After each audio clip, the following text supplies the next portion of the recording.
अब data science की series में अभी हम लोग पढ़ रहे हैं मैटप्लॉटलिब, जिसमें हम अलग अलग तरह के ग्राफ्स बनाना सीख चुके हैं, जैसे कि बार ग्राफ कैसे बनाया जाता है, लाइन ग्राफ, पाई चार्ट कैसे बनाया जाता है। आज की वीडियो में हम देखेंगे कि एक स्कैटर चार्ट किस तरह से बनाया जाता है। ठीक है, तो हम वीडियो के एंड तक इस तरह का ग्राफ जो है वो बनाना सीख चुके होंगे। इनफैक्ट आप इसमें भी कुछ और चेंजेस करके कुछ और एडवांस चीजें कर सकते हैं। लाइक हमें यहाँ पे एक्स लेबल देना है, वाई लेबल देना है, तो हम इस तरह का ग्राफ क्या करेंगे, बनाना सीखेंगे। ठीक है ना। स्कैटर प्लॉट जो होता है उसका यूज किसके लिए किया जाता है, अगर हमें दो वेरिएबल्स के बीच में रिलेशन देखना है, को रिलेशन देखना है।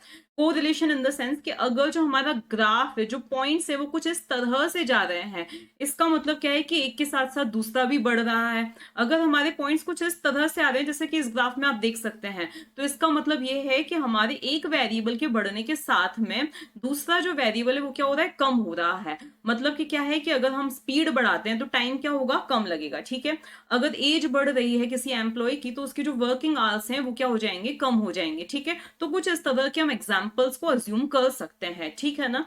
अब देखो हम इसके लिए स्टार्ट करते हैं। सबसे पहले हमने ये नई नोटबुक ली है, उसके लिए हमें क्या करना पड़ेगा, इंपोर्ट करना पड़ेगा। जैसे कि मैं पहले से बताती आ रही हूँ, मैटप्लॉटलिब, और उसके अंदर हमें पाई प्लॉट चाहिए, और उसका एक शॉर्ट नेम दे दिया है हमने, PYT या PLT, हमने उसका शॉर्ट नेम दे दिया है। ठीक है, स्टार्टिंग में मैं आपको सिंपल से पॉइंट्स बता देती हूँ। लाइक एक्स है 1,2,3,4, कुछ इस तरह से मैंने दे दिया है। ओके, इसी तरह से चलो एक दो और पॉइंट्स ले लेते हैं। या हम चाहें तो नमपाई का यूज करके एक अरे भी बना सकते हैं, या हम चाहें तो कोई हम रैंडम नंबर्स भी जनरेट करके उनके बीच में भी स्कैटर प्लॉट बना सकते हैं। ठीक है, तो यहाँ पे हमने रैंडमली मतलब कुछ भी नंबर्स ले लिए हैं। ठीक है, इसके बाद में y के अंदर भी हम कुछ भी अपने हिसाब से नंबर्स ले लेते हैं। ठीक है, तो ये 44, ये 55, ये 66, और ये हो गया हमारा 77।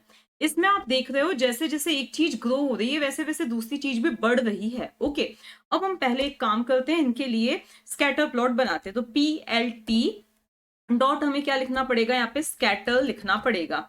ऐसा लिखने के बाद मुझे यहाँ पे एक्स और वाई को प्रोवाइड करना है। ज्यादा अभी हमने कुछ भी नहीं किया है, ना कलर दिया है, ना साइज दिया है, कुछ भी नहीं दिया है। ठीक है, इसको अगर हम रन करते हैं तो यहाँ पे मुझे PLT डॉट शो भी लिखना चाहिए था।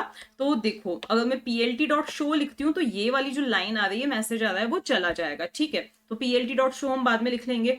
तो यहाँ पे आप देख रहे हो कि ऐसे स्ट्रीट लाइन आ रही है। ये इसका मतलब क्या है कि जैसे जैसे एक चीज बढ़ रही है, इनके बीच का जो को रिलेशन कोफिशिएंट है वो क्या है, +1 है। इसका मतलब ये कि जैसे जैसे एक चीज बढ़ रही है वैसे वैसे दूसरी चीज भी क्या हो रही है, बढ़ रही है। ठीक है ना। अब इसके लिए पॉइंट्स हमने जो अज्यूम किए, लाइक एक्स और वाई में कुछ भी दे दिया है, उसके लिए आप क्या कर सकते हो, किसी डेटा फ्रेम का भी यूज कर सकते हो। डेटा फ्रेम के कोई कॉलम्स का भी यूज कर सकते हो। जैसे कि हम स्विगी का जो डेटाबेस है वो यूज करते, डेटा सेट जो है वो यूज करते आ रहे हैं, तो उसके कोई दो पर्टिकुलर कॉलम्स भी आप ले सकते हो। ठीक है ना, जो भी दो कॉलम्स के बीच में आपको ये स्कैटर करना हो, स्कैटर प्लॉट करना हो, आप इजीली कर सकते हो। ठीक है ना।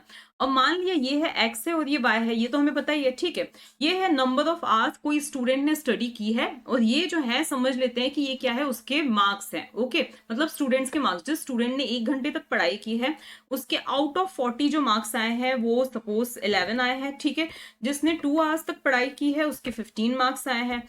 जिसने 3 आवर्स तक पढ़ाई की है मान लेते हैं उसके 14 मार्क्स आए हैं। ठीक है, क्योंकि हो सकता है उसने ढंग से बैठ के ज्यादा देर तक मतलब फोकस्ड होकर स्टडी ना की हो।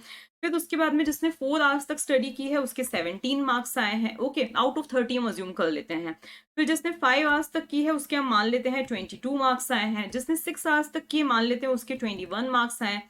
जिसने 7 आवर्स तक की है उसके हम मान लेते हैं 28 मार्क्स आए हैं। हम कुछ भी ऐसे ही रैंडमली ले लेते हैं। ओके, इसके बाद हम एक दो और चीजें बढ़ा लेते हैं। लाइक हमने दे दिया यहाँ पे 8 दे दिया, इसके बाद में यहाँ पे हमने 9 दे दिया। ओके, इसके बाद यहाँ पर हमने क्या दे दिया है, 27 दे दिया है। फिर यहाँ पे हमने 29 दे दिया है। ओके, अब इसको हम क्या करते हैं, प्लॉट करते हैं। तो आप देख रहे हो कि एक तरह से हम बोल सकते हैं कि इनका जो कोरिलेशन है वो पॉजिटिव है। ओके, पॉजिटिव तो ऑब्वियसली ये एक के साथ में बढ़ने से दूसरी चीज भी बढ़ रही है, लेकिन एक स्ट्रेट लाइन नहीं आ रही है कि हम ऐसे डेफिनेटली नहीं कह सकते कि एक बढ़ रही तो दूसरी बढ़ ही रही है।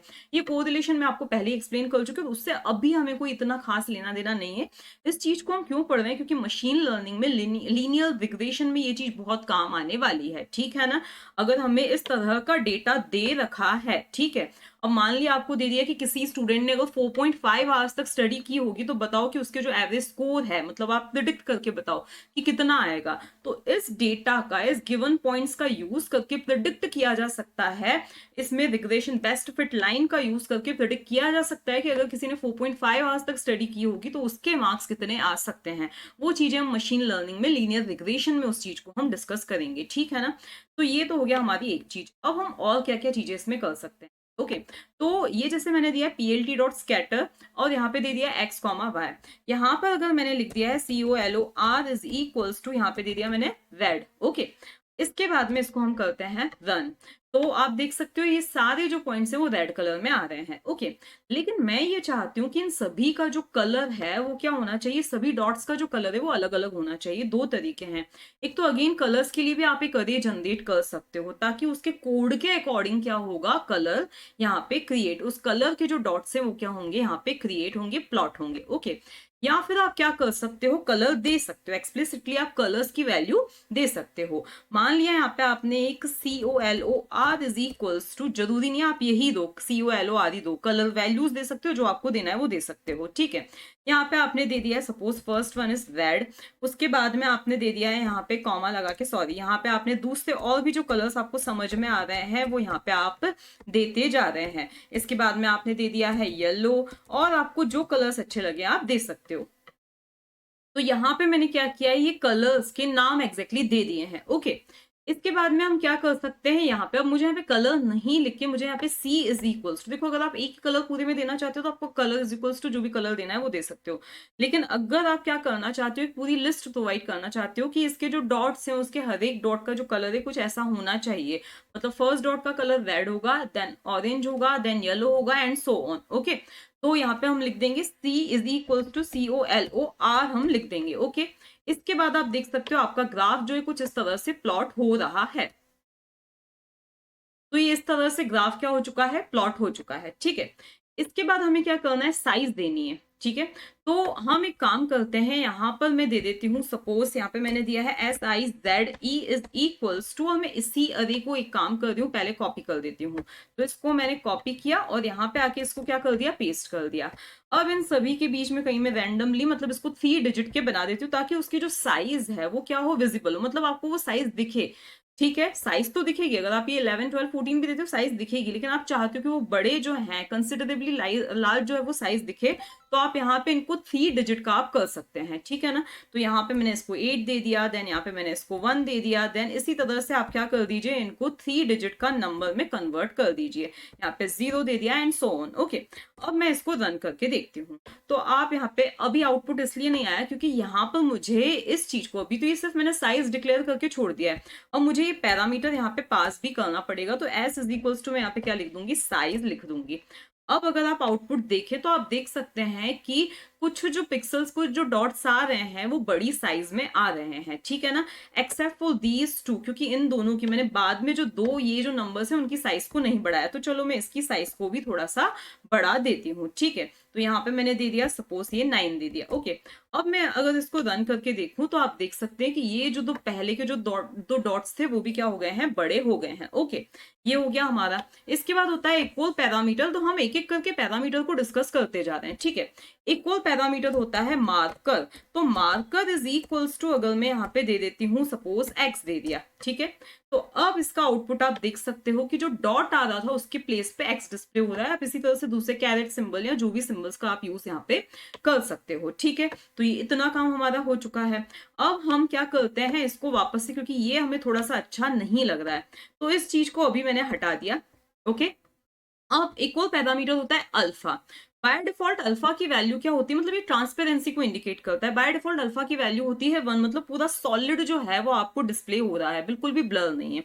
लेकिन अल्फा को आपने यहाँ पे कर दिया है सपोज 0.5 कर दिया। ओके, तो उस केस में आपका जो आउटपुट है आप देख सकते हो कि सारे जो डॉट्स हैं वो क्या हो रहे हैं, थोड़े ब्लर होके, सारे पॉइंट्स थोड़े ब्लर होके आपको क्या हो रहे हैं, डिस्प्ले हो रहे हैं। जितनी जितनी आप वैल्यूज की कम करते जाओगे उतने ही जो पॉइंट्स हैं वो आपको क्या होंगे, ब्लर होके डिस्प्ले होने वाले हैं, ठीक है ना। तो सपोज मैं इसकी वैल्यू को और कम कर देती हूँ, चलो कम करने का कोई सेंस नहीं है, बढ़ा दिया मैंने, तो आप देख सकते हो कि जो ब्लर थे वो अब थोड़े से कम कम ब्लर दिख रहे हैं, ठीक है।